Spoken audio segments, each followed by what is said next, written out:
নতুন বছরের শুরুতেই বেলডাঙ্গায় সভা থেকে শপথ নেওয়ার বার্তা দিলেন মীনাক্ষী মুখার্জি। সভা থেকে প্রশাসনকে নিশানা করলেন ডিওয়াইএফআই নেত্রী। সভা থেকে কি বললেন ডিওয়াইএফআই রাজ্য সম্পাদক? আজকের বিকেলের সমাবেশ বেলডাঙ্গার শপথের সমাবেশ হবে তো? যে কোনো সাম্প্রদায়িক, যে কোনো অশান্তি, যে কোনো ধর্মে ধর্মে মামলা হামলা ঝামেলা ঝঞ্ঝাট কাটাকাটি মারামারি আমরা একভাবে দাঁড়িয়ে থেকে রুখে দিতে পারবে তো? যদি পারি রুখতে, তবে আজকের সমাবেশ আমাদেরকে এই শপথ আজকের এই সমাবেশ থেকে নিতে হবে যে পেটে ভাত নাই, উপর থেকে দালালি কাউকে করতে দেব না।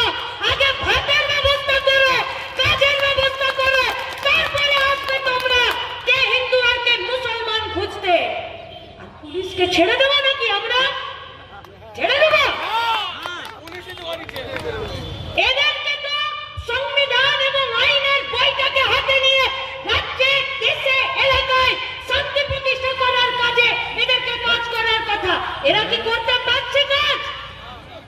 ভারতবর্ষের সংবিধানে লেখা আছে এ দেশের, এ মাটির, এ রাজ্যে আমাদের প্রত্যেকের মানুষের ঐক্যকে, দেশের শান্তিকে, দেশের স্বার্থকে, দেশের মানুষের স্বার্থকে যারা বিঘ্নিত করবে তাদের বিরুদ্ধে আমাদের দেশের আইন অনুযায়ী, সংবিধান অনুযায়ী তাদের বিরুদ্ধে ব্যবস্থা নেবার অধিকার এদের আছে।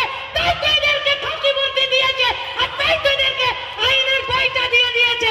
এরা কেন কোনো এমএলএ আর কোনো এমপি পায়ের তলায় বসে থাকার চেষ্টা করছে? তাই